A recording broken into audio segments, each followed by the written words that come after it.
बिस्मिल्लाहिर्रहमानिर्रहीम। अस्सलाम वालेकुम स्टूडेंट्स, क्या हाल है आपका? ठीक है। फोरियर ट्रांसफॉर्म कैसे आपको फैसिनेट कर रहा है? फोरियर ट्रांसफॉर्म आपका जो पार्शियल डिफरेंशियल इक्वेशन है उसको किस तरीके से वो डील कर रही है आप देखेंगे। आपका कितना ज़िंदगी आसान हो जाती है इन ट्रांसफॉर्मेशन से। लेप्लास ट्रांसफॉर्मेशन होगी या फोरियर ट्रांसफॉर्मेशन होगी, और आज इंशाल्लाह हम हैंकेल ट्रांसफॉर्मेशन भी शुरू करेंगे। तो जनरली ये मकसद है कि ये जो लास्ट 10-11 लेक्चर हुए हैं हमारे, हमने फोकस किया है कि ऐसी मेथोडोलॉजीज को स्टडी किया जाए कि जिनसे हम अपने पार्शियल डिफरेंशियल इक्वेशंस को सोल्यूशन की तरफ जा सकें। इससे पहले जो हमारे लाइक फर्स्ट 6 लेक्चर जो थे वो फर्स्ट 6 और 7 लेक्चर्स वो फर्स्ट ऑर्डर के लिए थे। ऑफ कोर्स फर्स्ट ऑर्डर कोई इतने ऐसे नहीं है कि वो इम्पोर्टेंट नहीं है। First order partial differential equations are very much important in application point of view, in derivation point of view, in every point of view, ठीक है।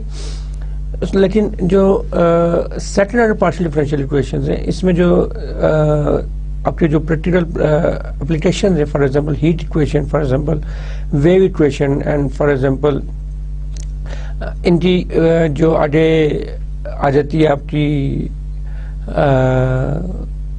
यानी कंपाउंडिंग करते हैं आप हीट इक्वेशन की, in the sense equilibrium temperature लें तो Laplace equation develop हो जाती है, और लेप्लास इक्वेशन की सेल्फ मॉडलिंग है ग्रेविटेशनल फोर्स के थ्रू हम कर सकते हैं। तो यानी जो बेसिक हमने फोकस किया उसके ऊपर कि Laplace equation, Fourier equation, Laplace equation, wave equation और हीट इक्वेशन के ऊपर अपनी फर्स्ट जो हमारा फोकस था सेकंड ऑर्डर डिफरेंशियल इक्वेशंस के लिए। और उसके बाद हमने 10-12 लेक्चर्स इस पर लगाए कि उनकी क्लासिफिकेशन कैसे करते हैं। अगर कोई difficult type of partial differential equation rise हो रही है तो उसको आप रिड्यूस कैसे करते हैं कैनोनिकल फॉर्म में, एंड देन आपने फिजिकल प्रॉब्लम से हमने मॉडलिंग की है, स्पेशली हीट इक्वेशन की, और स्पेशली देन हमने वेव इक्वेशन की मॉडलिंग भी की इन्हीं लेक्चर्स में। और देन फिर हमने एक मेथड पढ़ा, सीरीज सोल्यूशन मेथड, जो आप variation of separation of variable हमने पढ़ा, ठीक है। सेपरेशन ऑफ वेरिएबल टेक्निक में हमने अपने जो सोल्यूशन है उसको डिवाइड कर लेते थे अपने जो इंडिपेंडेंट वेरिएबल्स हैं उनके रिस्पेक्टिव फंक्शंस में, and then we solve this. We have some particular techniques for parabola, for hyperbola, and for parabola, hyperbola, and the other one is कौन सी होती है? एलिप्स, एलिप्टिक होती है, एक पैराबोलिक होती है और एक हाइपरबोलिक होती है, ठीक है। तो इन तीनों इक्वेशंस को हमने डील किया। देन उसमें प्रॉब्लम ये हुआ था कि वो ज्यादातर हमारा होमोजेनियस इक्वेशंस के लिए था। अच्छे अंदाज से वैलिड होता था कि होमोजेनियस बाउंड्री कंडीशंस होनी चाहिए, तो फिर आप उसका जो सॉल्यूशंस हैं, ट्रांसटेंट सॉल्यूशंस, वो आप with the help of Fourier series आप फाइंड आउट कर सकते हो। But the problem is this कि हर फिजिकल प्रॉब्लम में बाउंड्री कंडीशंस को होमोजेनियस हो भी सकती हैं और होमोजेनियस नहीं भी होती। देन फिर हमारे लिए क्वेश्चन था, तो इंटीग्रल ट्रांसफॉर्म से मैंने जो आपके कोर्स कंटेंट्स में 3 मेजर ट्रांसफॉर्मेशन हमने उठाई, जिसमें से सबसे इम्पोर्टेंट और सबसे जो वैल्यूएबल है वो है लेप्लास ट्रांसफॉर्मेशन, एंड देन फिर हमने फोरियर ट्रांसफॉर्मेशन, और देन आज इंशाल्लाह हम हैंकेल ट्रांसफॉर्मेशन के बारे में पढ़ेंगे, ठीक है। तो ये तो थोड़ा सा रिव्यू था। तो लास्ट लेक्चर में हमने बेसिकली फोरियर ट्रांसफॉर्म के बारे में पढ़ा, देन इनवर्स फोरियर ट्रांसफॉर्म कि आप एक दफ़ा फोरियर ट्रांसफॉर्म लिए एंड देन आप उसका इनवर्स कैसे लोड है, and then Fourier sine transform and Fourier cosine transform के बारे में हमने बात की थी। Similarly there are few properties of Fourier transform just like the Laplace transform, जैसे उसकी differentiation property is very much important, जैसे उसकी shifting property is very much important, ठीक है। तो इस तरह के आप फिर मैंने कुछ एलिमेंट्री फंक्शंस उठाए थे और उनकी फोरियर ट्रांसफॉर्म मैंने आपके सामने कर दिया था, ठीक है। यानी आपको then in Fourier transform I believe कि मैंने पार्शियल डिफरेंशियल इक्वेशंस से 2 प्रॉब्लम उठाए थे और आपको उसका सोल्यूशन करके दिया था एज एन एग्जांपल। क्योंकि जैसे जब ये खुद इटसेल्फ ये पूरा सेमेस्टर मानते हैं, फोरियर ट्रांसफॉर्मेशन, लेप्लास ट्रांसफॉर्मेशन या हैंकेल ट्रांसफॉर्मेशन, इनको इंटीग्रल ट्रांसफॉर्मेशन में हम डील करते हैं। पूरा एक कोर्स इसको हम डिवाइड कर सकते हैं जब हम डेप्थ में जाते हैं इसके। तो उसका फिर ये है कि हमने जस्ट बेसिक आइडिया लेना है कि आप लेप्लास ट्रांसफॉर्मेशन कब और क्यों वैलिड होती है और उससे हमें क्या बेनिफिट्स हैं, उससे क्या ड्रॉबैक्स हैं। सिमिलरली फोरियर ट्रांसफॉर्मेशन कब और क्यों और हम क्यों उसको लेते हैं, क्यों अप्लाई करते हैं, कैसे उसको डील करते हैं। तो एज एन एग्जाम्पल मैंने फिर फोरियर ट्रांसफॉर्मेशन से मैंने दो पार्शियल डिफरेंशियल इक्वेशन उठाए थे, हीट से उठाया था और एक मैंने वेव इक्वेशन को मैंने डील किया था। ठीक है, सिमिलरली आज का जो मेरा प्रॉब्लम है, मैं इसको अगेन मैं एक पार्शियल डिफरेंशियल इक्वेशन लूंगा जिसमें मैं फोरियर ट्रांसफॉर्मेशन को सॉल्व करना चाहूँगा। With the help of Fourier transformation मैं उसको सॉल्व करना चाहूँगा and then I will transform my self on Hankel transform. जी, जो मेरा आज का मेन टॉपिक है, आज के लेक्चर का जो मेन टॉपिक है मेरा, वो है हेंकेल ट्रांसफॉर्म। इसको हम कैसे डिराइव करते हैं और with the help of Fourier transform मैं जो टेक्निक यूज करता हूँ वो फोरियर ट्रांसफॉर्म से मैं इसको लेके चलता हूँ और फिर हेंकेल ट्रांसफॉर्म मेरे पास आ जाती है। मैं यहाँ पे आपको बताता चलूँ कि you must know some basic knowledge about Bessel's function, about hypergeometric series। ये इस तरह की चीज़ें जो हैं ये आपको उसके बारे में मालूम होना चाहिए। ठीक है, तो ये मैं आपको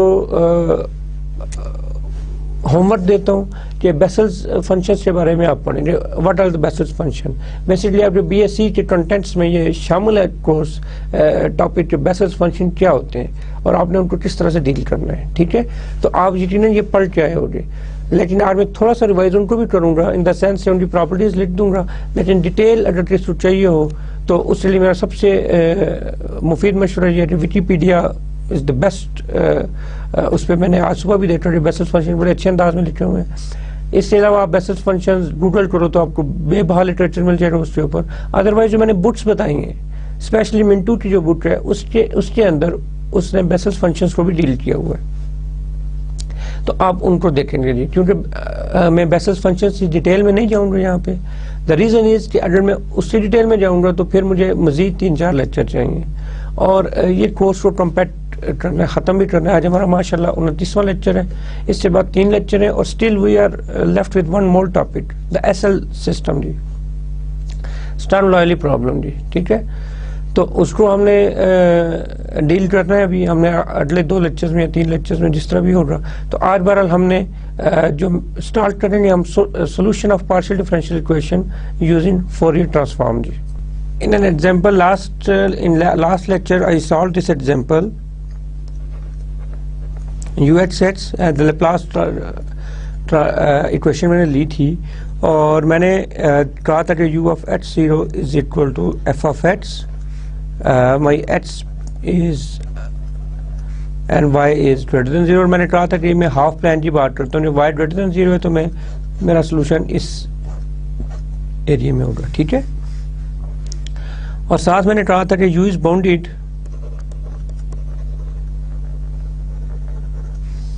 as y approaches to infinity। और u bounded का क्या मतलब है कि it should be a constant, it should be less than a constant। m कोई आपका कांस्टेंट है, ठीक है, कोई एक नंबर है, जो भी है आपका जो सोल्यूशन है उसकी जो लेंथ है वो लेस देन m होनी चाहिए जी। ठीक है, and u and partial u by partial x both vanishes as mod of x approaches to infinity। यानी अगर आप x पॉजिटिव इन्फिनिटी की तरफ भी जा रहा है तब भी ये दोनों जीरो हैं, और अगर नेगेटिव इन्फिनिटी की तरफ जा रहा है तब भी ये दोनों जीरो हैं। ठीक है, तो ये इसको मैंने लास्ट टाइम डिटेल से सॉल्व किया था और आपको मैंने थोड़ा सा काम होमवर्क के तौर पे दिया था, लेकिन मुझे नहीं लगता कि आपने किया होगा। आई होप कि आपने किया होगा, क्योंकि it's your job to do that, जो मैं आपको होमवर्क दूं।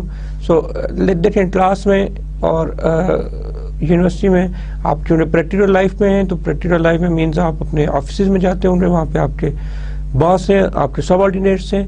तो इसी तरीके से जब आप क्लास में आते हैं तो you can consider me your boss like, तो जो मैं काम दूं उसको आपने ज़रूर करना है। ठीक है, नॉट इन मैं कोई इतना बुरा बॉस नहीं हूँ, मैंने आज तक कोशिश की है कि आपको एक अच्छे अंदाज से, बेहतर अंदाज से आपको चीज़ एक्सप्लेन कर दूं ताकि जब भी मैं छोटा मोटा आपको असाइनमेंट दूं तो आप उस असाइनमेंट को फुलफिल कर सको, क्योंकि वो काम मैंने किया होता है जी अपने किसी न किसी लेक्चर में, ठीक है।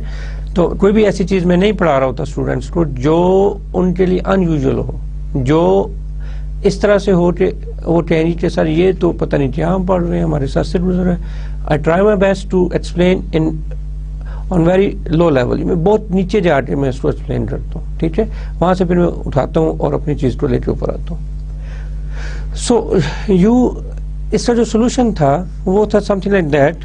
मैं सॉल्व नहीं करूंगा लेकिन इसका सोल्यूशन में लिखता हूँ। Solution of this problem is u of x y is equal to y over pi minus infinity to infinity f of h i d h i over h i minus x whole square plus y square, ठीक है। और मैंने कहा था कि F of x जो भी होगा फिर उसके रेफरेंस से फिर हम इसको डील करके हमारा जो सोल्यूशन है वो आ जाएगा। फॉर एग्जांपल अगर एफ ऑफ एक्स 1 होगा तो ये जो tangent inverse of exact something like that उसका फार्मूला बन रहा है, ठीक है। तो इशू ये है कि आपने इसको उस तरह से देखना होगा, जैसा फंक्शन होगा वैसा आपका सोल्यूशन आएगा। एफ ऑफ एक्स के ऊपर डिपेंड कर रहा है आपका, यानी बाउंड्री कंडीशंस के ऊपर हमारा सोल्यूशन डिपेंड कर रहा होता है। So but this is a very particular problem. ये जो सोल्यूशन है इसको हम पॉइसन इंटीग्रल फार्मूला भी कहते हैं, ठीक है। This solution is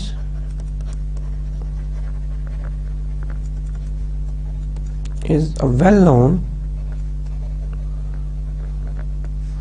Poisson integral formula.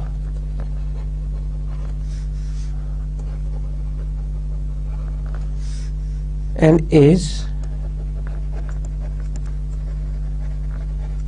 valid for a half plane y is greater than 0 when f of x is bounded, of course ये bounded होना चाहिए, u of x 0, f of x is bounded and piecewise function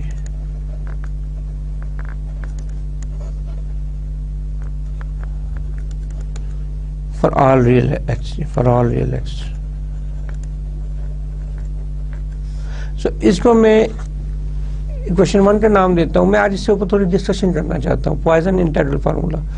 by the way Poisson जो है वो Poisson equations भी होती हैं, जैसे आपने Laplace equation u x x plus u y y is equal to 0 थी। ये लेप्लास इक्वेशन मैं इसके पॉइसन की फिजिकली में कैसे बताऊँ, जैसे आप 2 डायमेंशनल हीट इक्वेशन लेते हैं और उसमें आप सोर्स भी आपके पास कोई है, इंटरनल सोर्स है उसके ऊपर, तो वो जो सोर्स है वो ऑफ कोर्स उसको अगर मैं इस तरह से लिखूं is equal to q of x y, यानी पार्शियल यू पे पार्शियल टी तो 0 है लेकिन सोर्स डिपेंड कर रही है एक्स और वाई के ऊपर, तो ये जो इक्वेशन बनेगी इसे हम पॉइसन इक्वेशन कहते हैं, ठीक है। इस इक्वेशन को हम पॉइसन इक्वेशन कहते हैं।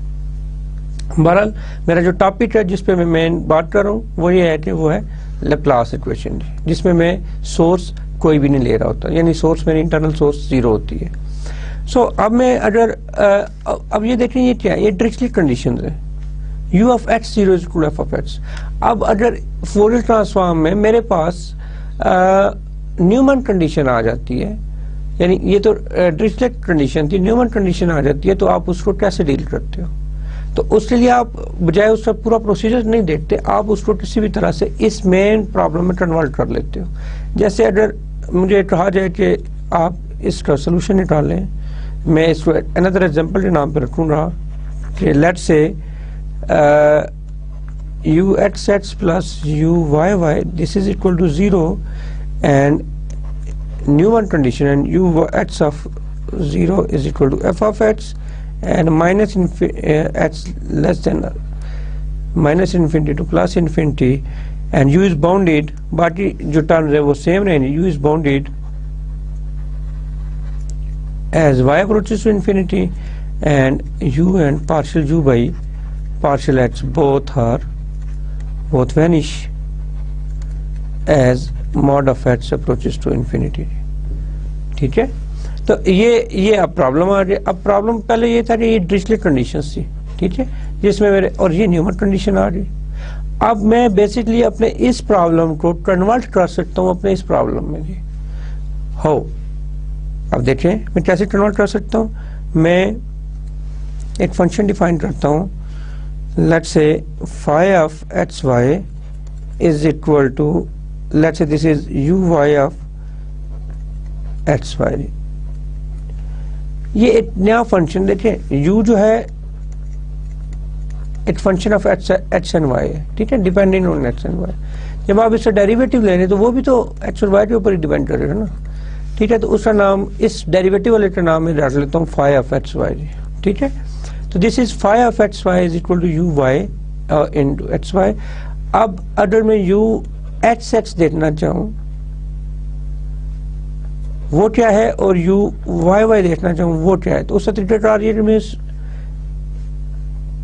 यहाँ पे इसको किस तरह से मैं देख सकता हूँ। ऑफ कोर्स मैं u y of x x को मैं लिख सकता हूँ partial over partial y u x y.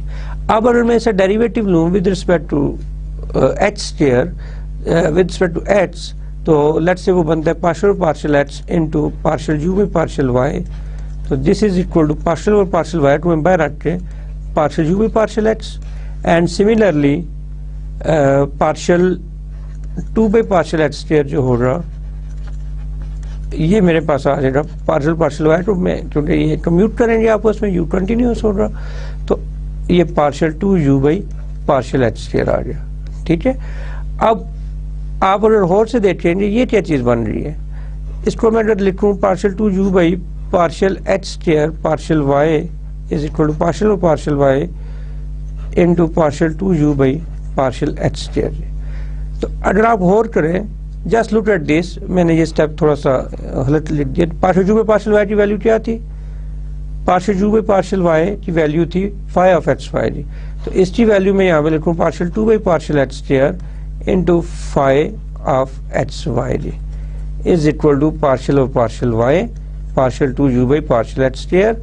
और अगर आप मुझे अलाउड करें तो मैं इस तरह से लिख सकता हूँ phi x x is equal to partial और partial y u x x जी, ठीक है स्टूडेंट्स, ये बात समझ आ रही है आपको।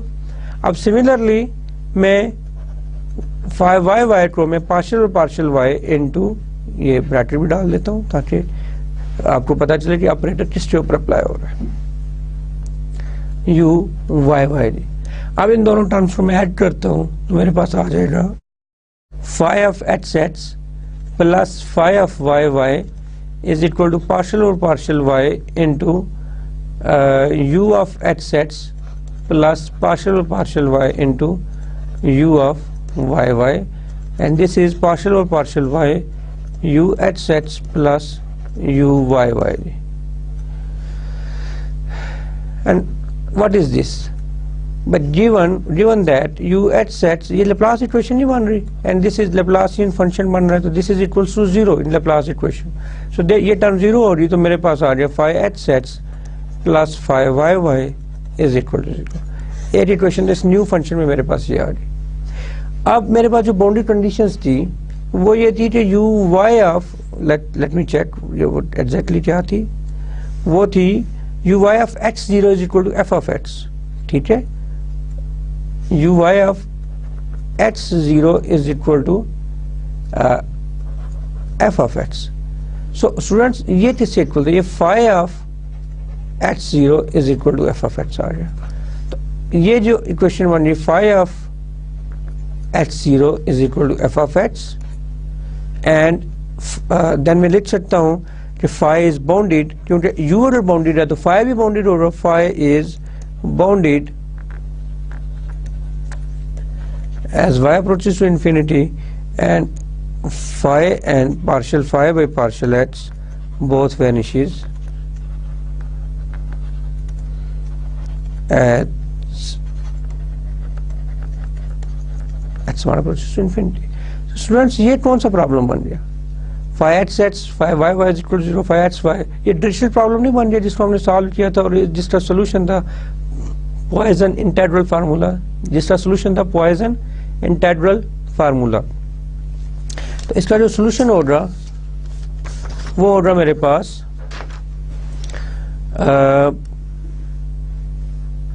इस प्रॉब्लम का सोल्यूशन जो होगा वो मैं लिख सकता हूँ phi of x y is equal to y over pi minus infinity to infinity f of eta over eta minus x whole square plus y square d eta for y is greater than 0। जब ये आ जाता, लेकिन हमें solution किस में चाहिए था? हमें तो देखिए हमारा ओरिजिनल प्रॉब्लम किस में था? हमारा प्रॉब्लम था ये यू में, लेकिन न्यूमन कंडीशन के साथ मैंने क्या किया, मैंने जस्ट इस ट्रांसफॉर्मेशन की मदद से, जस्ट इसको सब्स्टिट्यूशन की मदद से मैंने अपने इस न्यूमन प्रॉब्लम को, न्यूमन कंडीशन वाले प्रॉब्लम को मैंने सिंपलेस्ट प्रॉब्लम में कन्वर्ट कर दिया जो डिस्क्रीट प्रॉब्लम था। ठीक है, phi x x plus phi y y is equal to 0 and phi x 0 is equal to f of x and phi is bounded as y approaches to infinity and phi and partial phi by partial x both vanish as mod of x approaches to infinity। so ये मेरे पास आ गया, but basically I am looking for a solution in this shape।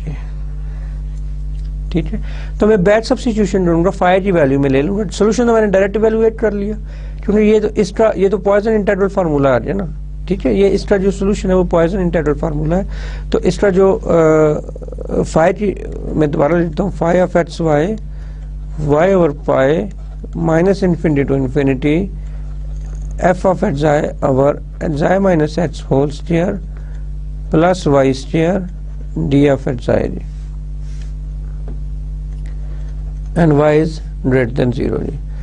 y phi की value partial u by partial y, this is equals to phi की just मैंने value substitute की, y over pi minus infinity to plus infinity f of x I over x I minus x whole square plus y square and this is d f h i.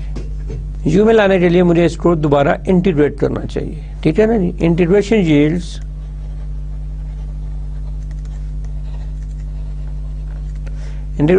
You of x y is equal to integral of partial u by partial y d of y. ये होता है जी, like अगर मैं integration करूं तो मेरे पास ये आ जाएगा, और यहाँ पे इसकी जो वैल्यू है यहाँ से मैं सारी लिख लूंगा, y over pi minus infinity to plus infinity f of eta over eta minus x whole square plus y square d of eta and of course then ये तो उसकी वैल्यू आ गई you की, sorry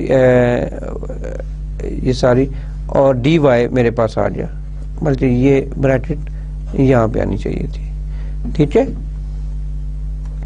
अब मैं commute करता हूँ अपने इंटीग्रल्स को, आई कैन डू दिस, और जिसको ये समझ नहीं आती वो बेसिक कैलकुलस उठाए, टू इंटीग्रेशन इन 2 डायमेंशंस वो पढ़े और इंटीग्रेशन इन 3 डायमेंशंस वो पढ़े। ठीक है, तो आपको आइडिया हो जाएगा कि किस तरह से आप अपने इंटीग्रल्स को कम्यूट कर लेते हो, और you are allowed to do this. So minus infinity to plus infinity मैं इसको लिख सकता हूँ f of x I integral y to dy over x I minus x whole square plus y square and d of x I। Just मैंने इसको आप इसको integrate करें, इंटीग्रेट करने के लिए देखें इसका डेरिवेटिव ऊपर मौजूद है तो 1/2 से मल्टीप्लाई डिवाइड कर दो, ये लाट का फार्मूला बन जाएगा, minus infinity to infinity f of x I log of x I minus x whole square plus y square and d f h i. So ये मेरे पास सोल्यूशन आ गया न्यूमन प्रॉब्लम का जी, यानी न्यूमन कंडीशन के साथ जो प्रॉब्लम आया है लैप्लास इक्वेशन में, उसका सोल्यूशन मेरे पास आ गया। तो स्टूडेंट्स आप देखेंगे हम एक सोल्यूशन से दूसरे सोल्यूशन की तरफ भी हम मूव कर सकते हैं। तो ये इम्पोर्टेंट इस पूरे एग्जांपल इसको कराने का मकसद ये था कि जब आपके पास ये प्रॉब्लम, जनरल प्रॉब्लम आपने सॉल्व कर लिया और ये पॉइसन इंटीग्रल फार्मूला आपके पास आ गया दिस थिंग, तो आप बड़ी आसानी के साथ अगर डिस्क्रीट कंडीशन है तो न्यूमन कंडीशंस का आप सोल्यूशन ऑब्टेन कर सकते हो। There is no need to apply the whole Fourier transform on this problem to get the solution. आपने पहले ही काम कर चुके हैं, तो जो काम पहले कर लिया हो तो उसको हम फिर यूज कर सकते हैं अपने नेक्स्ट जो भी मैथमेटिकल प्रॉब्लम है उसके लिए जी। ठीक है, बट कंडीशन इज ये वो काम आपका ठीक होना चाहिए जी। So now students come to the very second last topic of our course. Content से जो सेकंड लास्ट टॉपिक है और आपको खुशी भी हो रही होगी कि हमारा कोर्स सेमेस्टर ख़त्म होने जा रहा है। हम फर्स्ट 8 सेमेस्टर आपका क्लियर हो जाएगा और आप फिर पीछे आपका सफ़र जो है वो थोड़ा रह जाएगा, एक और आधे सेमेस्टर का 1.5 सेमेस्टर का। लेकिन मैं ये आपको कहता चलूँ कि अगर आप सिर्फ इस सोच के साथ आएंगे तो फिर थोड़ी सी प्रॉब्लम हो जाएगी।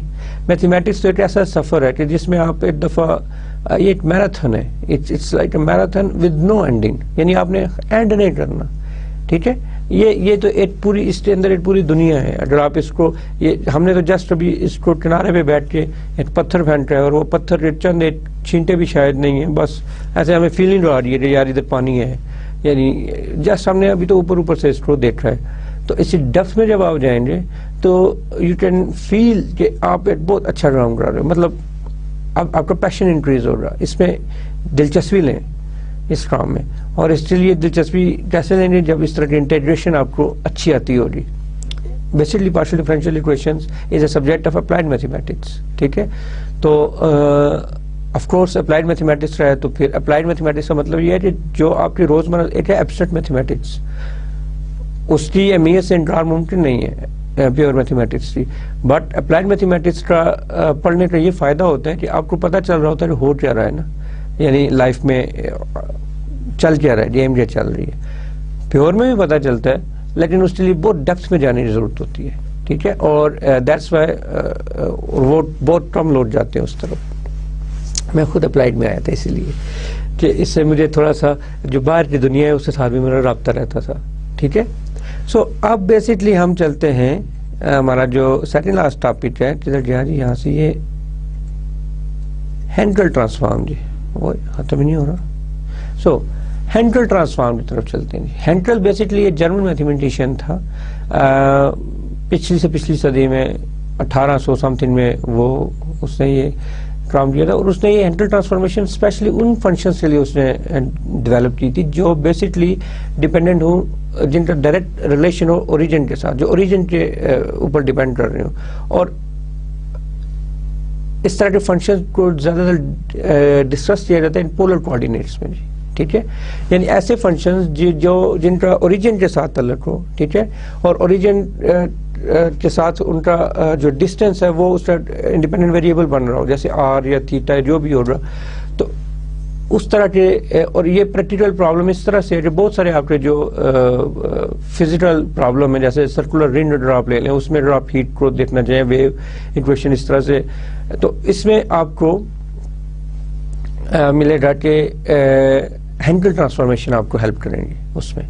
और हेंकेल ट्रांसफॉर्मेशन बेसिकली डिराइव की जाती हैं Fourier, like there are some other ways as well, लेकिन फोरियर ट्रांसफॉर्मेशन से अगर हम 2 डायमेंशन में फोरियर ट्रांसफॉर्मेशन को देखें तो वहां से हम हेंकेल ट्रांसफॉर्मेशन को इजीली ड्राइव कर सकते हैं। बट द क्वेश्चन इज कि क्या कार्टेशियन कोऑर्डिनेट्स के ऊपर हम डायरेक्टली देख सकते हैं Hankel transformation? The answer is yes, but लेकिन उसके लिए बड़ा लंबा प्रोसीजर हो रहा। उससे बेहतर है कि आप अपने जो प्रॉब्लम हो रहा उसको पोलर कोऑर्डिनेट्स में ट्रांसफॉर्म कर लें। और पोलर कोऑर्डिनेट्स क्या होते हैं, मैंने आपको एक दफ़ा पहले भी बताया था, मैं जस्ट आज थोड़ा सा रिवाइज कर दूं कि लेट्स से आप मैं ज़्यादा वेरी सिंपल एग्जांपल सर्कल लेता हूं, और अब सर्कल के ऊपर जो पॉइंट है एक्स वाई, ये कार्टेशियन, फॉर एग्जांपल ये पॉइंट जो है, ये क्या पॉइंट हो रहा है जी, if this is y, this is minus x, तो ये माइनस एक्स और वाई का पॉइंट हो रहा है इस साइड पे।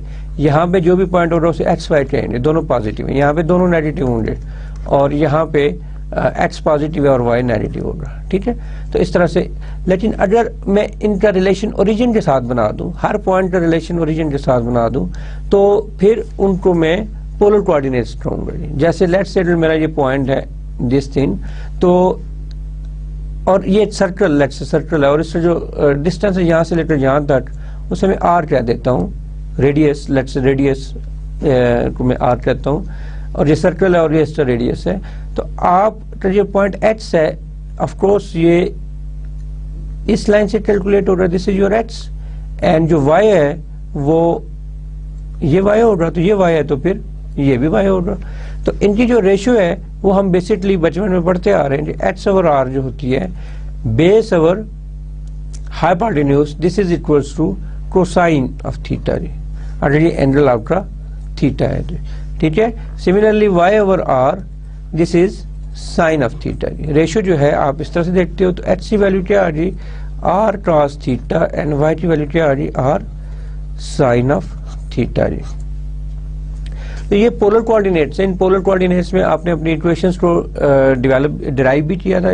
याद करें कि जब हमने लैप्लास इक्वेशन को देखा था उसी मॉडलिंग में, जब हमने हीट इक्वेशन से उसकी कंपाउंडिंग करके हमने लैप्लास इक्वेशन की तरफ आए थे, तो मैंने थोड़ा सा आपको हिंट दिया था उसमें कि आप किस तरह से पोलर कोऑर्डिनेट्स में जाके आप उसको देखते हो। Otherwise you can do this by yourself के किसी भी इक्वेशन को जो कार्टेशियन कोऑर्डिनेट में दी हो या रेक्टेंगुलर कोऑर्डिनेट्स में दी हो, उसको आप किस तरह से पोलर इक्वेशन में कन्वर्ट कर सकते हो, ठीक है। So I think it's a good job for you, good assignment, आप इसको देखो। अब बेसिकली वापस चलते हैं जो अपना मेन टॉपिक है हमारा, हैंकेल ट्रांसफॉर्म। हैंकेल ट्रांसफॉर्म में कुछ चीज़ें जो इसके साथ ही मैं वो भी बता दूं, चलें अच्छा है कि जैसे बेसल्स फंक्शंस हैं, ठीक है।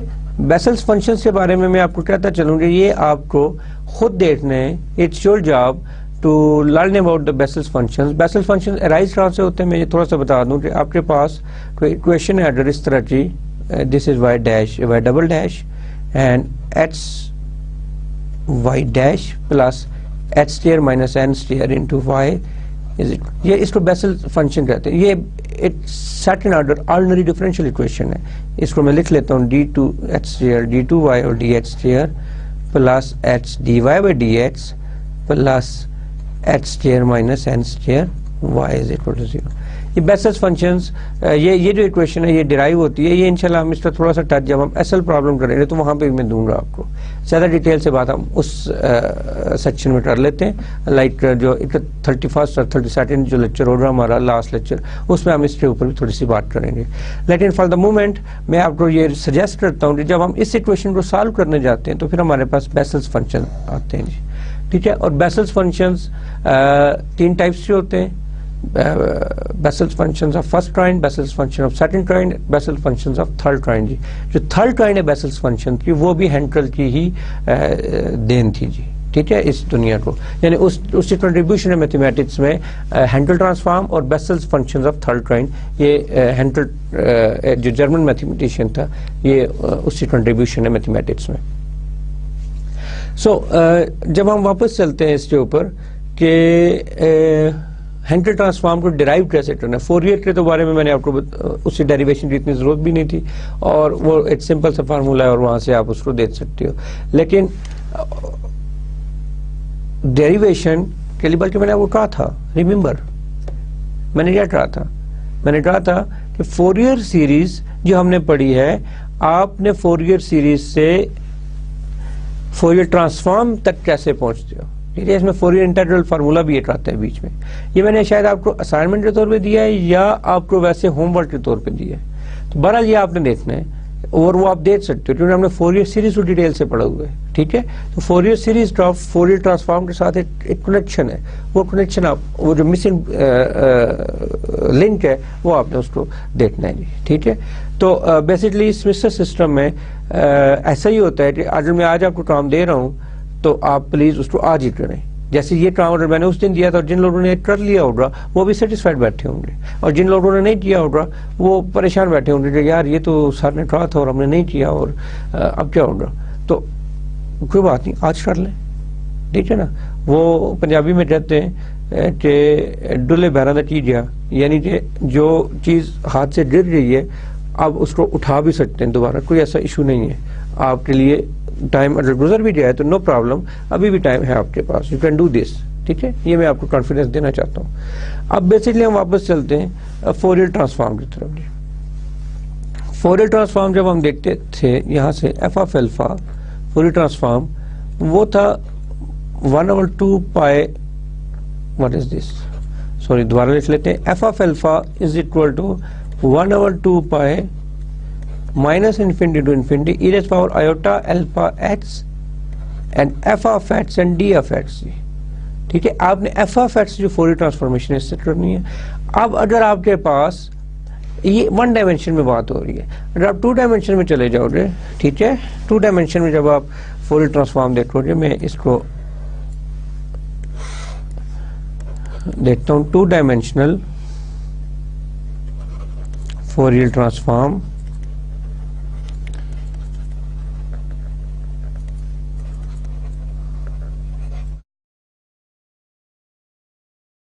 तो एफ ऑफ अल्फा बीटा, अब माइनस इन्फिनिटी टू प्लस, दोनों limits minus infinity to plus infinity, e s power iota alpha x, e s power iota alpha y. अब मेरा जो फंक्शन है वो डिपेंड कर रहा है एक्स एंड वाई के ऊपर, और ऑफ कोर्स मेरे पास दो इंटरवल, तो मेरे पास डी एक्स और डी वाई आ गया। तो यहाँ से जो 1/2 पाई एक के लिए था, तो दूसरे के लिए भी 1/2 पाई, तो this is 1/2 pi simple, there is no need to take under root now. तो ये टू डायमेंशन में जो फोरियर ट्रांसफॉर्मेशन है, इसको मैं लिख सकता हूँ 1/2 pi minus infinity to plus infinity e raise to power iota alpha x plus alpha y f of x y d x and d y. ये था फोरियर ट्रांसफॉर्मेशन जी। और जो इनवर्स फोरियर ट्रांसफॉर्मेशन है in two dimensional, inverse Fourier transformation in two dimension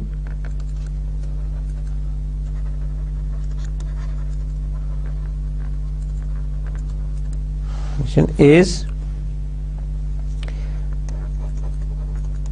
f of x y is equal to 1/2 pi minus infinity to plus infinity e raised to power minus iota alpha x plus alpha y f of alpha beta d alpha d beta जी।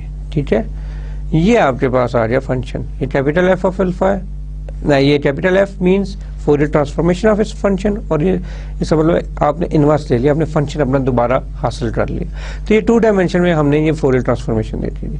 अब इसी चीज़ को लेते हुए मैं Hankel transformation की तरफ जाऊंगा। ठीक है, आप मेरे साथ साथ रहें ताकि आपको बिल्कुल इसमें कोई परेशानी ना हो।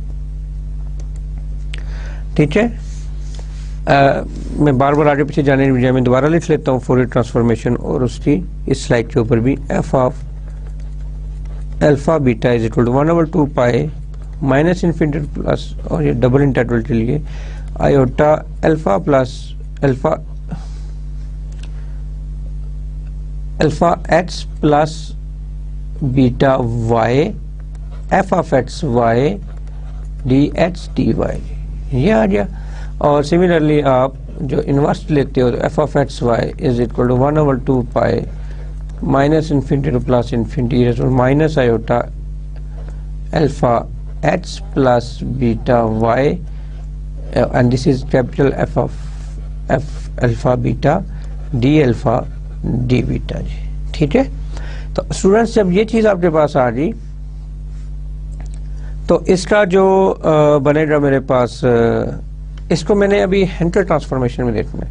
ये तो थी Fourier series, Fourier transformation, Fourier transform जी।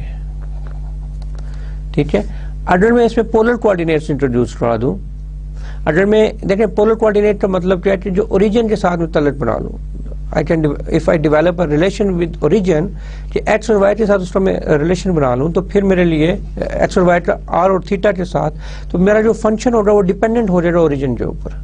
ठीक है, और जब मेरा फंक्शन डिपेंडेंट होता है ओरिजिन के ऊपर, तो फिर हैंकेल ने कहा था जी कि मैंने भी ये ट्रांसफॉर्मेशन दिया, जरा उसको भी देख लो, वो कितनी यूजफुल है आपके लिए, तो फिर हम उसको देखेंगे। ठीक है ना, तो जिसने ट्राई है उसको देखेंगे। और देखें, ये इन्होंने आज से 200 साल पहले, 300 साल पहले ये डेवलप करके आपको हमको दे दी थी, आपको और हमको। ठीक है, और हमें आज भी अगर ये चीज़ ना आए तो फिर लम्हा फिक्री है।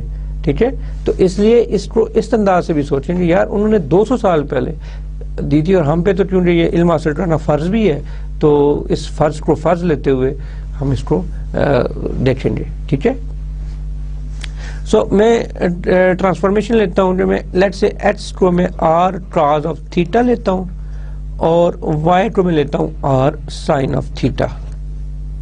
और पोलर कोऑर्डिनेट्स में एक बात और, सॉरी मैंने कहा था वापस, तो देखें जब आप ट्रांसफॉर्म करते हैं तो लिमिट आर की वेरी करेगी एक्स और वाई के साथ जितनी लेंथ है उसकी, बट थीटा जो है वो पाई टू माइनस पाई के दरमियान ही रहेगा ना, या 0 to 2 पाई रहेगा, यहाँ से लेकर 0 से 2 पाई या पाई टू माइनस पाई, इसी उसकी वेरिएशन रहेगी, ठीक है ना जी। तो एक्स को मैं आर क्रॉस थीटा लेता हूँ, वाई को मैं आर साइन थीटा लेता हूँ, तो अल्फा को मैं लेता हूँ let's say k cross of k sine of phi, sorry दोबारा लेता हूँ, के इसका उलट लेता हूँ sine of phi, and beta को मैं लेता हूँ के क्रॉस ऑफ फाई, ठीक है। यानी बेसिकली मैं क्या कर रहा हूँ, मैं एक्स वाई से आर थीटा में जा रहा हूं, ठीक है, और अल्फा बीटा से मैं के फाई में जा रहा हूं, ठीक है। सो आपको याद होगा कि जब हम एक्स वाई, जब हम एक उससे वेरिएबल से दूसरे वेरिएबल में जाते हैं, ट्रांसफॉर्मेशन करते हैं, तो हमें जैकोबियन लेना पड़ता है, और उनका जो रिलेशन होता है समथिंग लाइक दैट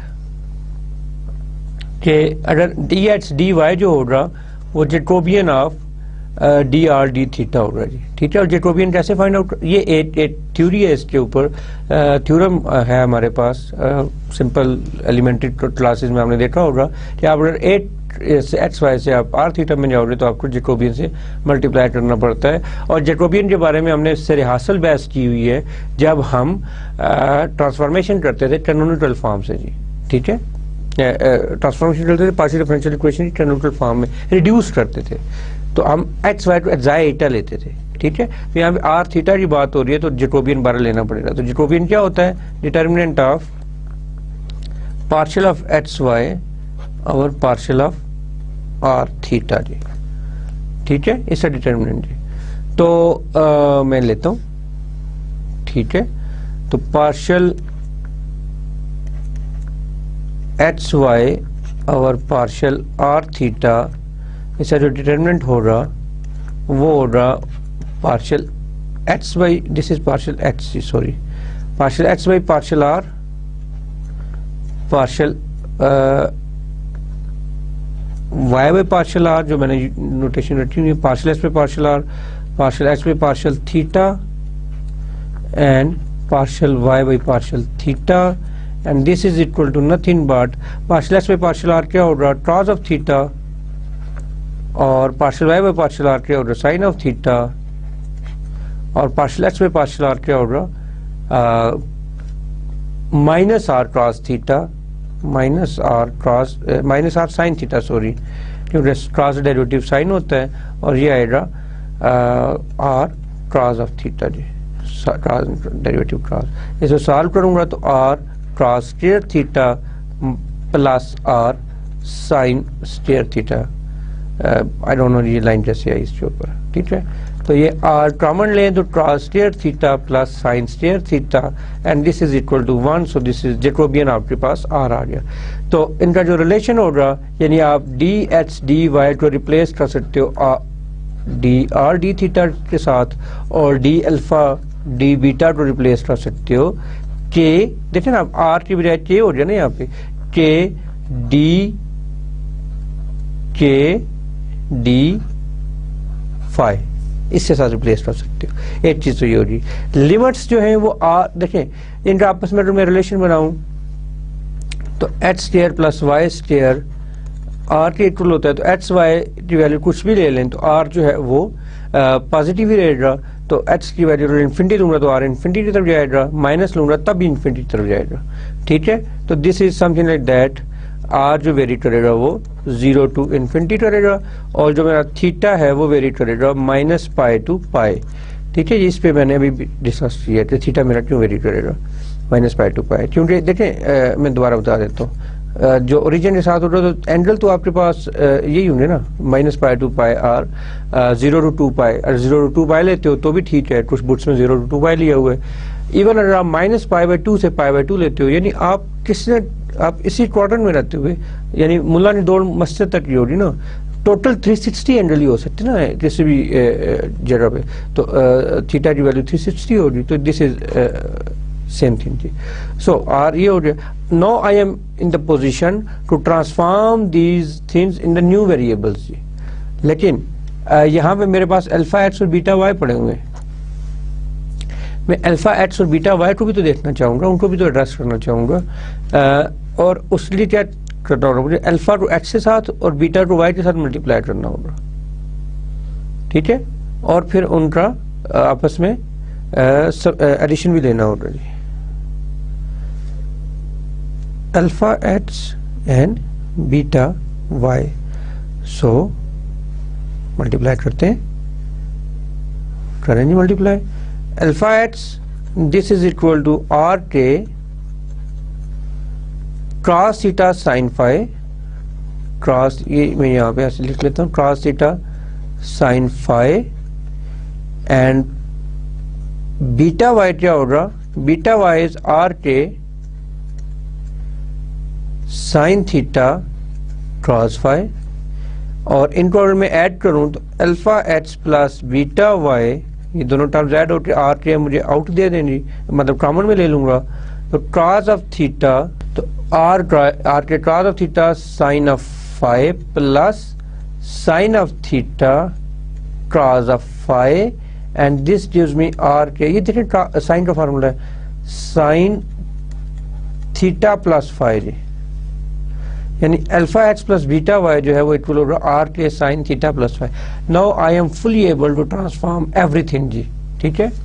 सो जब मैं इनकी वैल्यू सब्स्टिट्यूट करता हूँ after this whole discussion, so मैं यहाँ पे दोबारा लिखता हूँ f of alpha beta this is equals to 1/2 pi minus infinity to plus infinity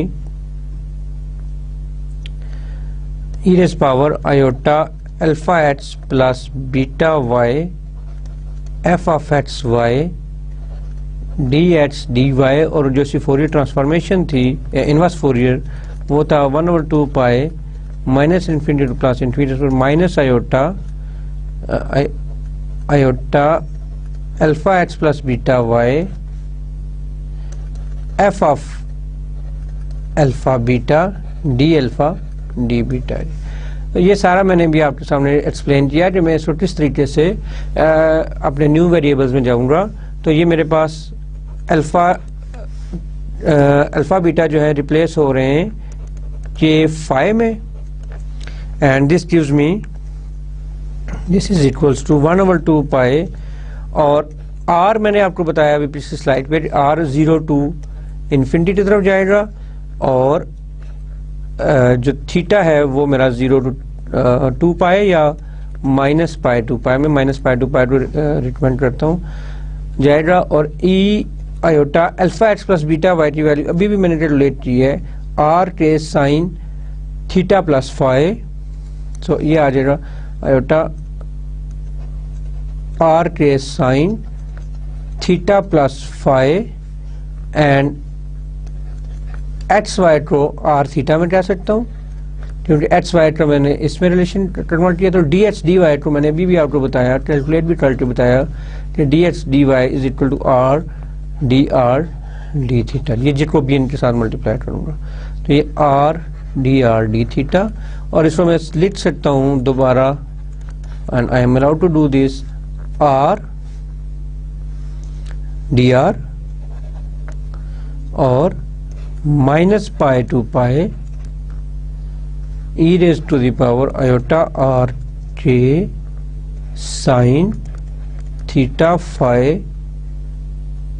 of course ये दोनों में पहले इस इंटीग्रल के साथ कर चुका हूँ क्योंकि इसके लिमिट के साथ है, तो डी थीटा जी ये इसके साथ लिमिट आ गई, ठीक है। जो भी सॉल्व होगा फिर पहले हम इसको सॉल्व करेंगे, देन हम इसको सॉल्व करेंगे, और हमारा जो है फाइनल आंसर आ जाएगा। तो स्टूडेंट्स ये थी मेरी नए वेरिएबल्स में इंट्रोडक्शन। अभी मैं हैंडल ट्रांसफॉर्म तक पहुंचा नहीं हूँ, keep in mind f of k phi is this thing, and similarly अगर मैं इसको उसका इनवर्स देखना चाहूँ तो ये आ जाएगा आर थीटा, क्योंकि ये एक्स वाई में था, एक्स वाई आर थीटा में आ जाएगा 1/2 pi 0 to infinity, and this is equal to k dk, and this is equal to minus pi to pi e raised power iota r k sin of, और minus sine आ गया, इस minus की वजह से minus sine आ गया, theta plus phi, of course this is theta plus phi and this is d phi जी। ठीक है, ये आपका दोनों फार्मूला साथ साथ चल रहे हैं जी। और ऑफ कोर्स यहाँ पे मैंने एक चीज़ मिस की जो मुझे लिखनी चाहिए थी, ये एफ ऑफ आर थीटा, ये मैंने यहाँ पे नहीं लिखा। I should write f of r theta here, and here I should write f of k phi जी। so this should be written here, ठीक है, and this is iota r k sin theta plus phi जी। so now I will write,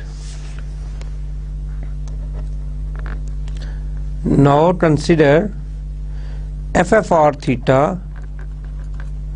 is equal to e raised to minus iota n theta f of r। देखिए मैं r को दोनों तरह से लिख रहा हूँ, इसको मैं इस तरह से लिख लेता हूँ f of r, and similarly f of k phi, this is equal to e iota n phi f of k जी। ठीक है, मैं इनको इस तरह से लिखूंगा, और देखें ये जो है अल्फा बीटा, ये शायद मैंने क्या किया, एक मिनट, एच वाई मेरा किस में कन्वर्ट हो रहा है, आर थीटा में, तो ये मैंने आर थीटा लिख लिया, तो ये एफ कैपिटल एफ था, sorry, so this is the capital f जी। ठीक है, this is capital f of k phi जी। और इसको मैं इनको एक क्वेश्चन का नाम दे देता हूँ, let's say this is 3 and this is 4, 2 और 1 2 में पहले नाम दे चुका हूँ। So now with the help of this transformation F f r theta को मैं इसको क्या कर रहा हूँ, मैं सेपरेट कर रहा हूँ। मैं इस फंक्शन को, जैसे देखें ये एफ एफ आर थीटा था, मैं इसको सेपरेट कर रहा हूँ। जैसे मैंने सेपरेशन वेरिएबल में यू ऑफ एक्स वाई को x of x and y of y में लिया था, इसी तरीके से मैं अब एफ एफ आर थीटा को सेपरेट कर दूंगा एक थीटा के फंक्शन में, और थीटा को कॉस और साइन उसकी वैल्यू में, और ये एक प्योर फंक्शन ऑफ आर हो गया। Similarly this is a pure function of k and this is a pure function of phi only जी। सो अब मैं इनकी वैल्यूज यहाँ पे सब्स्टिट्यूट करूंगा, सो आई विल गेट, और यहाँ पे मैंने n इंट्रोड्यूस कराया here, n is any integer. ठीक है जी, कोई भी एक 1 2 3 4 जो भी आप इंटीजर लेना चाहो, तो वो हम n को हम वो रखेंगे जी। ठीक है, ये स्पेशल काइंड ऑफ ट्रांसफॉर्मेशन में ये ले रहा हूँ, क्योंकि अब मैं हैंकल की तरफ मूव कर रहा हूँ आस्ता आस्ता। जब मैंने ये लिया तो मेरी जो इक्वेशन 3 और 4 है वो इस तरह की बन जाएगी। देखें एफ एफ आर थीटा की वैल्यू ये होगी, और एफ ऑफ के फाई की वैल्यू ये होगी, तो ये आ रही है जो मेरे पास equation e iota n phi f of k is equal to 1/2 pi 0 to infinity और f of r d r. फायदा क्या हुआ मुझे, एफ ऑफ आर इसी वैल्यू सब्स्टिट्यूट करूंगा यहाँ पर, तो एफ ऑफ आर भी इस इंटीग्रल के साथ आ जाएगा। यहाँ पे मैं सिर्फ एंगल्स के साथ रह जाऊंगा बाकी। ठीक है जी, and this is minus pi to pi e raise power minus iota n theta plus iota k r sine of theta plus phi d theta जी। ये एक्सपोनेंशियल में ऐड हो जाएगा जी, e minus iota n theta plus this theta. And similarly e minus iota n phi f of r is equal to 1/2 pi 0 to infinity k f of k dk minus pi to pi e raised power iota n phi minus iota k r sin of theta plus phi d of phi। इसको equation number 5 कह देता हूँ, और इसे equation number 6 कह देता हूँ। मैंने जैसे न्यू ट्रांसफॉर्मेशन ऐड की। बेसिकली अब मैं आपके सामने एक ऐसी चीज़ रखने जा रहा हूँ जो आपने नहीं पढ़ी होगी, और वो मैं आपको होमवर्क दूंगा और मैं आपसे ये डिमांड करूंगा कि आप वो चीज़ पढ़ेंगे, ठीक है। अदरवाइज अगर आप उसको एज इट इज़ लेते हैं तो वो भी एक हद तक सही है, लेकिन डेफिनेटली मैं रट्टे के खिलाफ हूँ किसी भी अंदाज से, ठीक है। आप जब तक उसे समझेंगे नहीं तो वो ट्रेंड, और मैं यहाँ पे समझाने में बैठ जाऊँ वो मुझे फिर 32 लेक्चरों के बजाय मुझे 62 लेक्चर चाहिए। यानी ये सारी चीज़ें अगर मैं आपको जो मैं होमवर्क दे रहा हूँ आपको, तो ये सारी चीज़ें अगर मैं शामिल करूँ तो क्रॉस डबल हो जाएगा, ठीक है। तो वो फिर अगर डबल हो रहा तो फिर उसमें एग्जाम में भी शामिल हो रहा। अब जो चीज़ मैं बताने जा रहा हूँ ये एग्जाम में शामिल नहीं, इट्स ए होमवर्क, ठीक है, or extra work you can say, ठीक है। तो ये चल गया जी। यहाँ से फिर मेरे पास ये जो टर्म आई है ना, ये बड़ी इंटरेस्टिंग टर्म आ गई, minus iota n theta plus iota k r sine five plus theta d theta d, ये जो टर्म है, ठीक है जी। सिमिलरली ये जो टर्म है इसकी, ये दो टर्म्स, ये मुझे बड़ी इंटरेस्टिंग नजर आ रही है इसमें, क्योंकि ये मुझे बेसिस फंक्शन की तरफ लेके जाएंगे। कैसे? Using the standard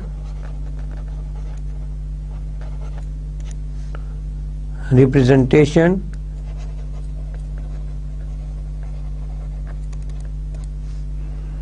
of the Bessel's function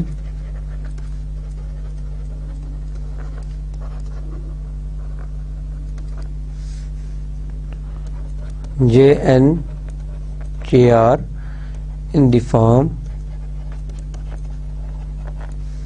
so ta n phi Jn of Kr, this is equals to nothing but 1 over 2 pi minus pi to pi e minus iota n theta plus iota Kr sine of theta plus phi d theta ji.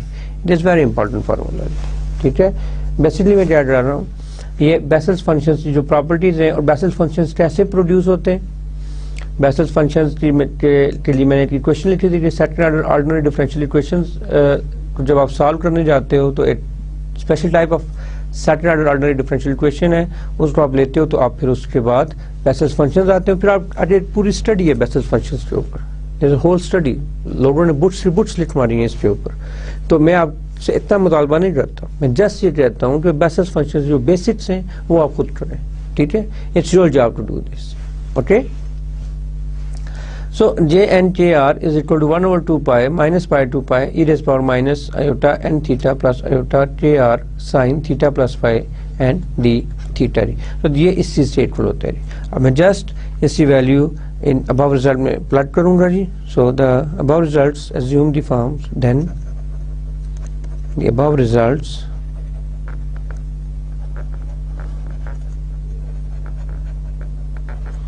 assume the form, कौन सी form आ रही जी, ठीक है। इसको मैं देखें e minus N, ये इसके साथ ये रिलेशन हो गया तो ये उधर जाके इसको मैं ऐसे लिख सकता हूँ कि एफ एन ऑफ के। So the above result assume the form. देखें यहाँ पे अगर हम सब्स्टिट्यूट करें इसको, तो इसको मैं, क्योंकि यहाँ पे एन इन्वॉल्व हो रहा है तो इसको मैं एन कह सकता हूँ, इसको भी मैं एन कह सकता हूँ।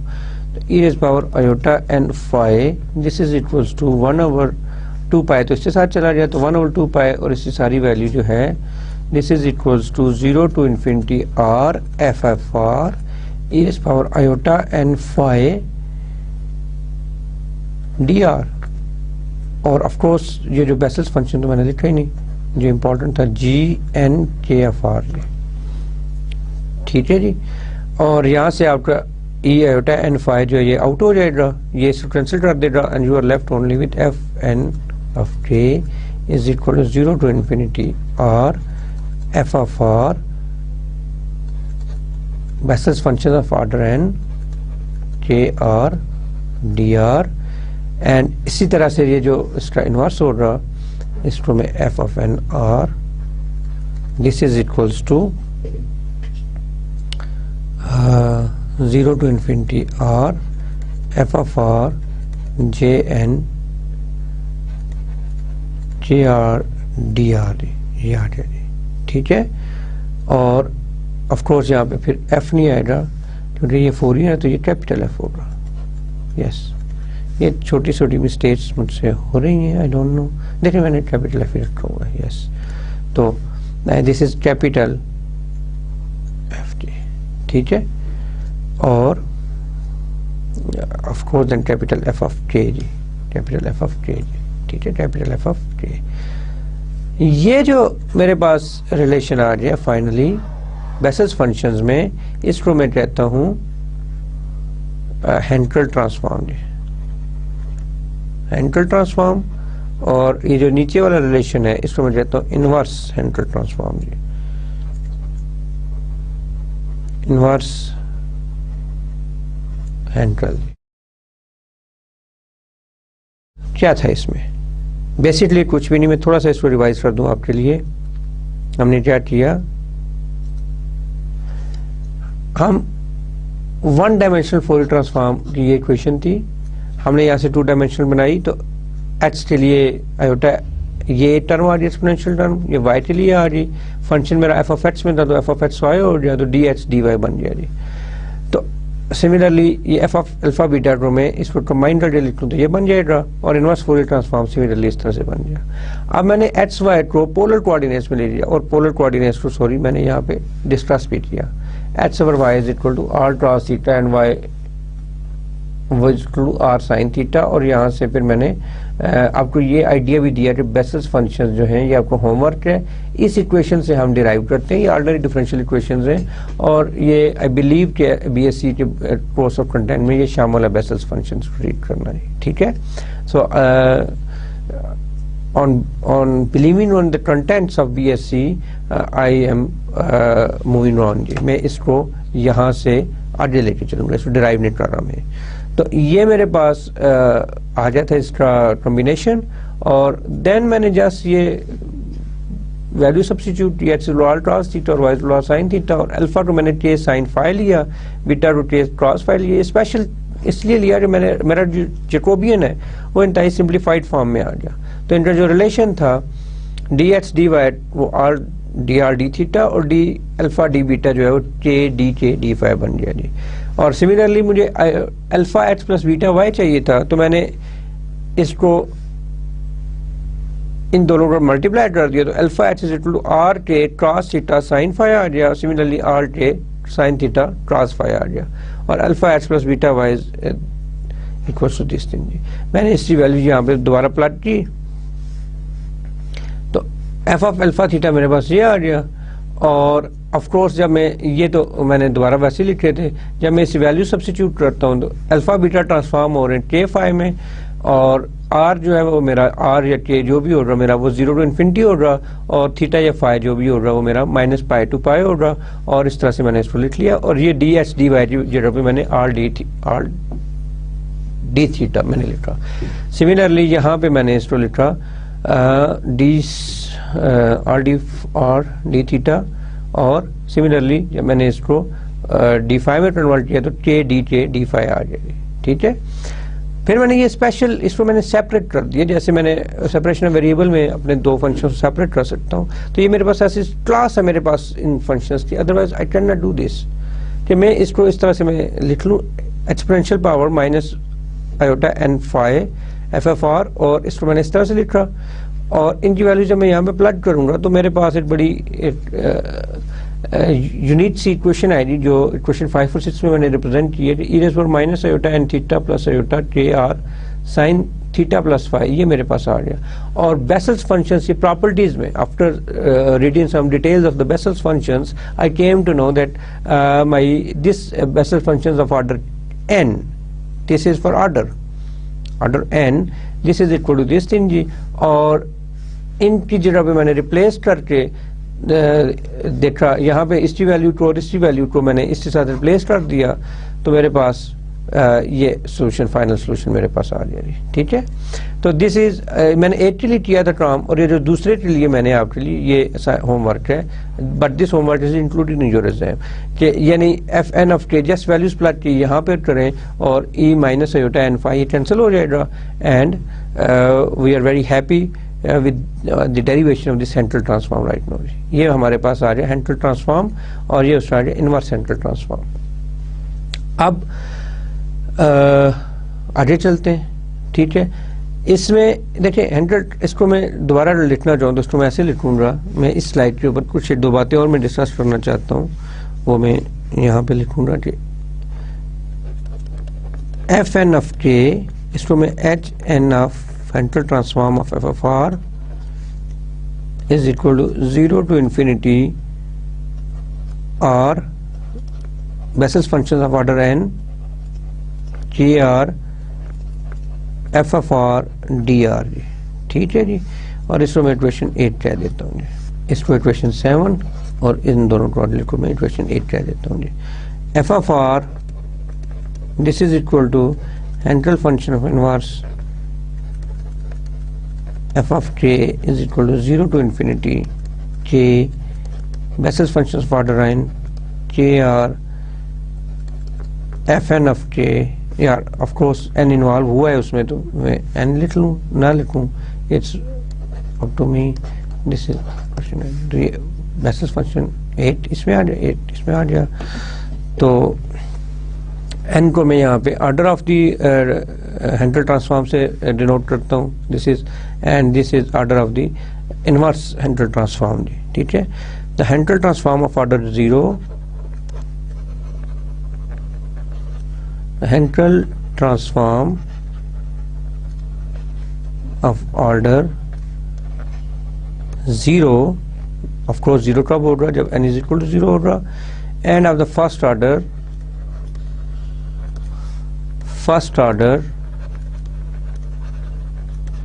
n is equal to 1 are widely used for solving problem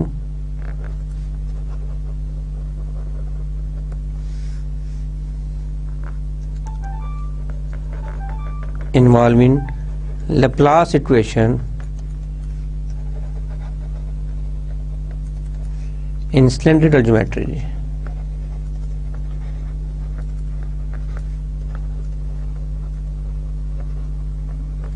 ये इंपॉर्टेंट नोट था जी, जो आपको नोट्स में भी लिखा हुआ मिल जाएगा, लेकिन यहाँ भी लिखने का मकसद ये था कि आपके जहन में रहे कि n जब 0 लेंगे हम, या n की वैल्यू 1 होगी, तो ये बेसिकली जब लेप्लास इक्वेशन को हम डील करते हैं तो वहाँ पे हम इसको बहुत ज़्यादा यूज करते हैं जी, ठीक है। Of course for n is equal to 2, 3, 4 वो भी यूज किए जाते हैं, लेकिन n इज इक्वल टू 3 तक के लिए, क्योंकि basis function order third kind या इस तरह से हम वहाँ तक जाते हैं, तो लेकिन जीरोथ ऑर्डर बेसिस फंक्शन और फर्स्ट ऑर्डर बेसिस फंक्शन ये बड़े इंपॉर्टेंट हैं इन एप्लीकेशन पॉइंट ऑफ व्यू से, जब आप सिलेंड्रिकल ज्योमेट्री को डिस्कस कर रहे हो। और आपकी जो भी इक्वेशन होगी, जब आप हेंकल ट्रांसफॉर्मेशन की बात करोगे, तो आप उसका मतलब है कि आप किसी सिलेंड्रिकल ज्योमेट्री में हो। दिस मीन्स कि आप अपना जो भी, अगर आप रेक्टेंगुलर कोऑर्डिनेट्स में भी हो और ज्योमेट्री अगर आपकी गिवन उसमें है, तो आप उसको पोलर कोऑर्डिनेट में कन्वर्ट कर लोगे, आर और थीटा में, यानी आप पोलर कोऑर्डिनेट्स को ही डील करोगे जी, ठीक है। तो आप पार्शियल डिफरेंशियल इक्वेशंस को अगर गिवन है तो आप उसको फर्स्ट पोलर में ट्रांसफॉर्म करोगे, लेकिन ऑफ कोर्स जब आप उसकी बात करते हो सिलेंड्रिकल ज्योमेट्री की, और अगर आपको पास प्रैक्टिकल आप मॉडलिंग भी करते हो सिलेंड्रिकल ज्योमेट्री, कोई भी प्रॉब्लम लोगे, तो आपके पास जो इक्वेशन बनेगी वो डायरेक्टली पोलर ही की बनेगी, ठीक है, अगर आप वाकई ही एक उसकी डेप्थ में जाके काम कर रहे हो। तो स्टूडेंट्स, ये तो था हमारा हेंकल ट्रांसफॉर्म जी, होता क्या है। अब मैं हेंकल ट्रांसफॉर्म को अप्लाई करूंगा जी डिफरेंट एलिमेंट्री फंक्शंस के ऊपर, और एलिमेंट्री फंक्शन से मेरी मुराद अब 1, 2, 3 या साइन थीटा क्रॉस थीटा नहीं होगा। मैं अब बड़ा प्रिसाइज रहते हुए जो मेरे काम के तो 3 फंक्शन होंगे, मैं उनके ऊपर काम करूंगा, और उसके बाद फिर मैं अपनी जो मेरा ऑब्जेक्टिव है बेसिकली कि solution of a partial differential equation में उसकी तरफ मूव करूंगा जी, ठीक है। तो एग्जांपल के तौर पे फर्स्ट एग्जांपल यहाँ पे example, obtain the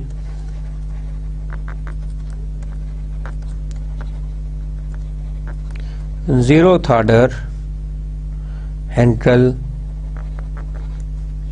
transformation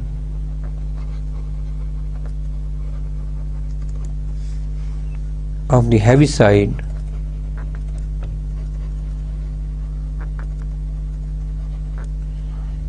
unit step function जी।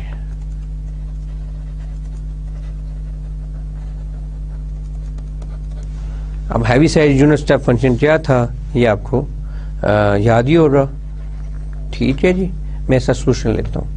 सो जो हैंडल ट्रांसफॉर्म जो Heaviside यूनिट स्टेप फंक्शन है वो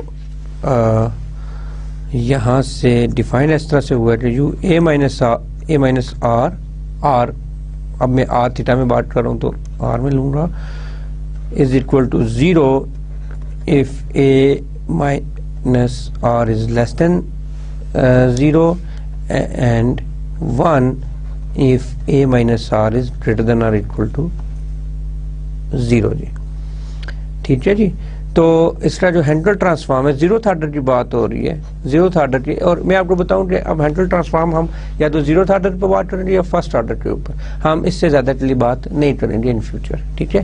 तो जब जीरोथ ऑर्डर की बात हो रही है तो h0 of FFR this is equals to 0 to infinity r j0 of kr, j0 of kr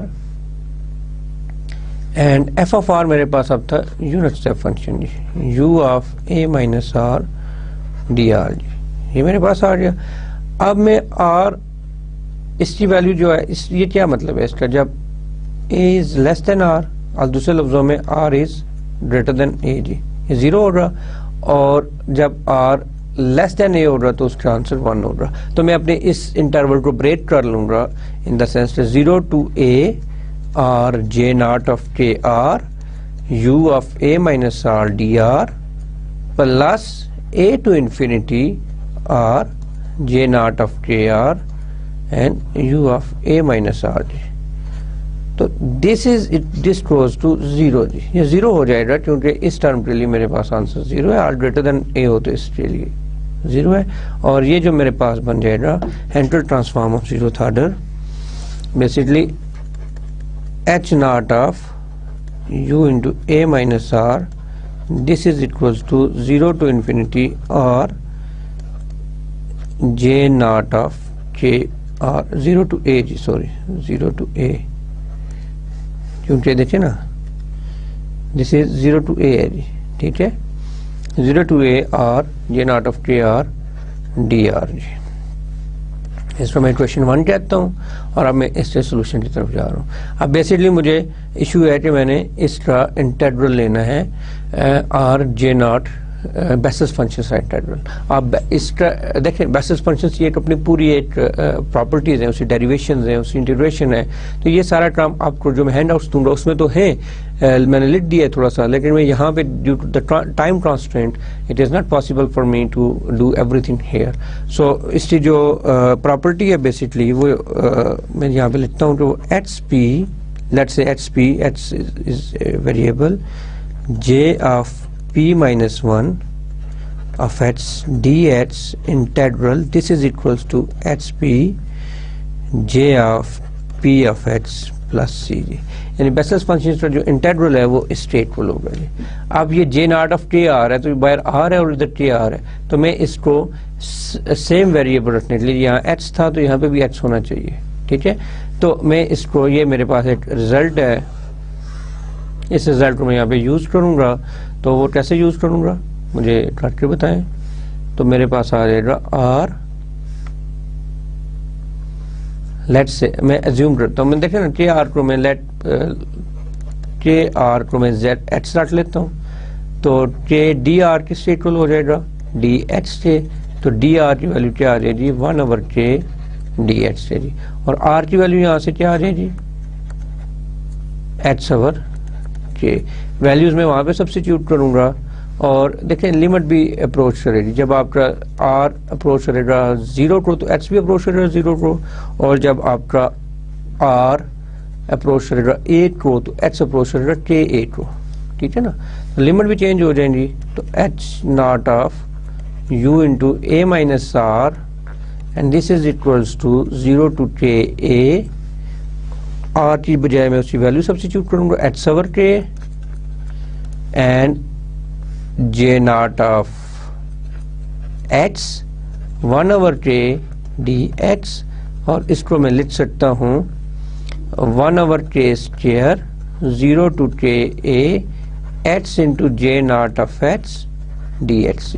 और यहाँ पे देखें मैं p की वैल्यू को 1 लूँ, अगर देखें p की वैल्यू को 1 लूँ तो यहाँ पे j नॉट आ जाएगा, p इज इक्वल टू 1 तो j नॉट, इससे इंटीग्रल जो हो रहा वो हो रहा इससे equal to 1/k square x, p की वैल्यू 1 थी तो 1 रहेगी, यहाँ पे p माइनस 1 थी तो यहाँ पे p हो रही, यानी एक बेसल फंक्शन का ऑर्डर इंक्रीज हो गया। This is j1 of x 0 to k a limit जी, ठीक है। मैं c नहीं लूंगा क्योंकि मैं डेफिनेट इंटीग्रल में बात कर रहा हूँ। तो ये मेरे पास आ गया 0 to k a। अब इनकी वैल्यूज में यहाँ पे वापस सब्स्टिट्यूट करूंगा and that is my final answer जी, ठीक है।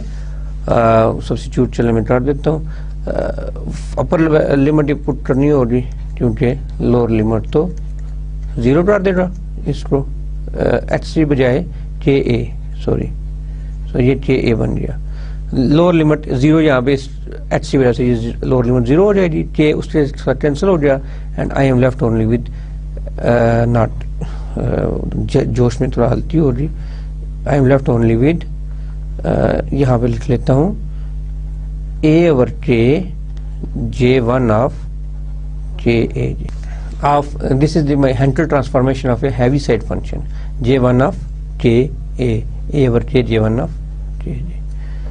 so स्टूडेंट्स आप देखें कि अब जिंदगी थोड़ी सी मुश्किल होती जा रही है, आसान कब थी आप तो ये सोचोगे, लेकिन लेप्लास ट्रांसफॉर्मेशन थोड़ी सी आसान थी, अब फोरियर ट्रांसफॉर्मेशन उससे थोड़ी सी डिफिकल्ट थी, लेकिन Henkel transformation it's really difficult. अब अगली जो हम एग्जांपल्स करेंगे उनमें आपको लगेगा कि हैंकल ट्रांसफॉर्मेशन जो है मैं जस्ट एलिमेंट्री फंक्शन उठाऊंगा, और आज के लिए मैं आपको होमवर्क देना चाहता हूँ कि थोड़ा सा हाइपर ज्योमेट्रिक सीरीज के बारे में पढ़ के आए और थोड़ा सा आप बेसिस फंक्शंस के बारे में पढ़ के, ठीक है।